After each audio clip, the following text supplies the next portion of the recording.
In the last month that I've been photographing urban bird life from my rooftop, I've managed to see 11 different species of birds, and parakeets happen to be one of them. Being a common city bird, I didn't plan on making a dedicated video, but that completely changed when I began to experience them up close. During my time up here, I filmed and photographed not one, but 2 different species of parakeets. Due to habitat loss and excessive capture for illegal wildlife trades, one of them is classified as near threatened. Stick around for the entire video and I'll bring you intimate moments seldom witnessed by city folk.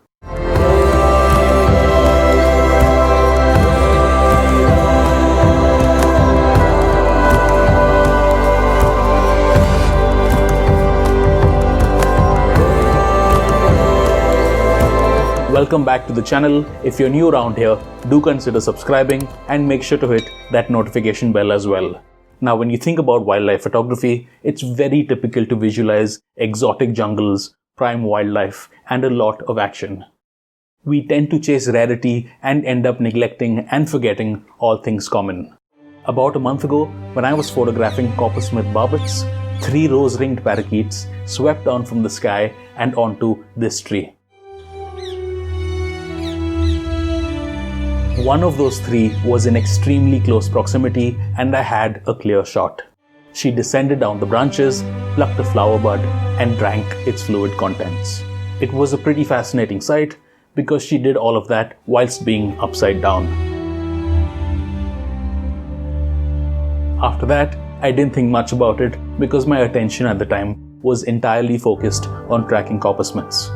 However, over the next few weeks, when I was chasing sunbirds, I'd see them more often, and so did my camera.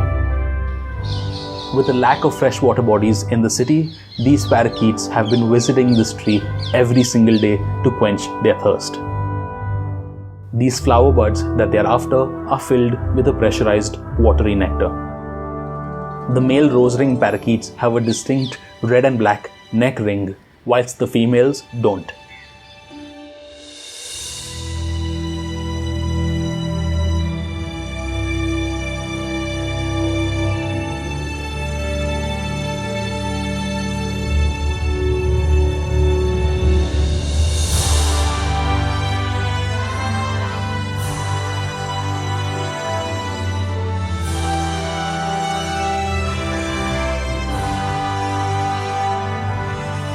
After taking a couple of shots, my focus from still photography had shifted largely towards filming their behavior.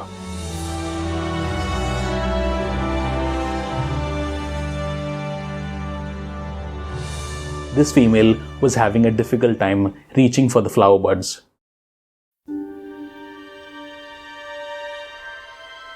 She wasted more than she did consume.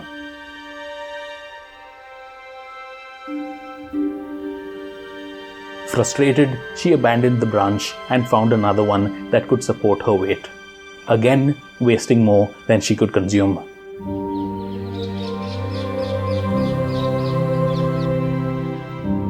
Her next tactic was to reach for the largest bud.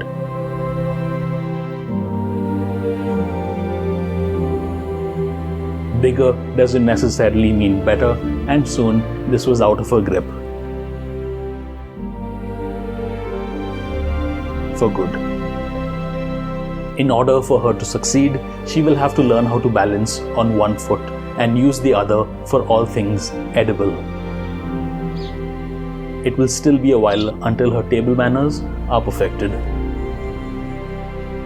Trying to stay upright on these vertical spikes is no easy task, but survival calls for adaptations. Some of these rose-ringed parakeets have not only mastered the art of balance, but they've also learned how to minimize wastage by tilting their head back. That is pretty damn sophisticated, if you ask me. With the flower buds missing on most of these branches, it was slowly becoming a competition for resources. Everyone wants a share, especially the dominating ones. Whilst a few of them were comfortable coming close to me, most of them didn't, and that's absolutely understandable because they only know man as a species that puts them in cages and wipes out forests for concrete. Fortunately for them, their popularity as pets has reduced in recent times and their numbers in the wild are steadily increasing. The population numbers aren't so forgiving, however, when it comes to a close cousin of theirs. This is the lesser known Alexandrine parakeet.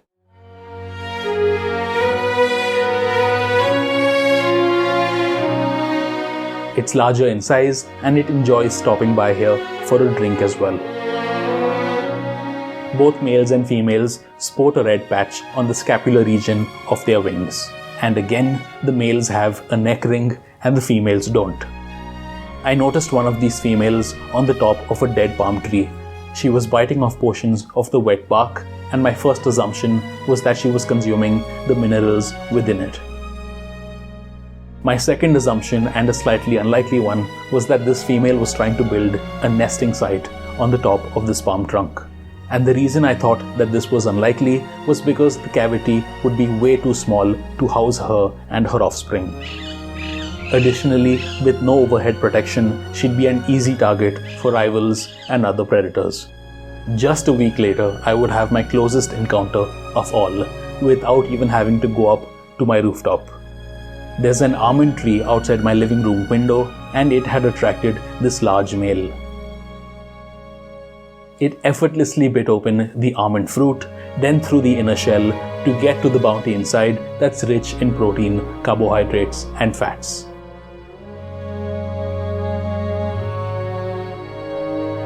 The riper the almond, the deeper the color and the harder the inner shell. A little more effort, but it's well worth it. I was so caught up in the moment that I rolled video the entire time and didn't take a single photograph. These Alexandrine parakeets originally ranged from Afghanistan all the way to Vietnam, and they get their name from Alexander the Great, who transported numerous amounts of them from northern India into various European and Mediterranean countries where they were prized possessions for royalty.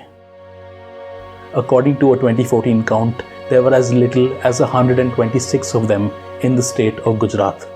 This number was published in the Times of India on July 17, 2019, under the headline Alexandrine parakeet, not an endangered species in Gujarat. Can you even imagine the absurdity of that claim? If you've made it this far into the video, I am truly grateful for your time, and I'd like to conclude it on a positive note.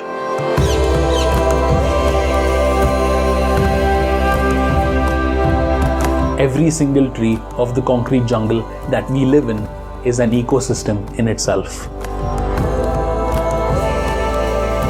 Every branch filled with life.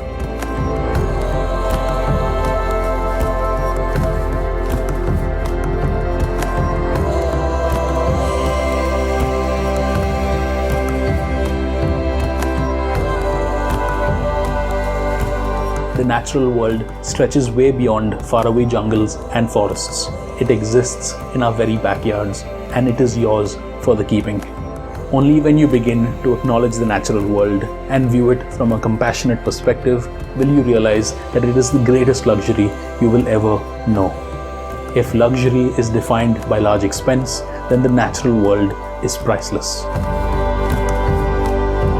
If you enjoyed this video, give it a thumbs up and subscribe for more.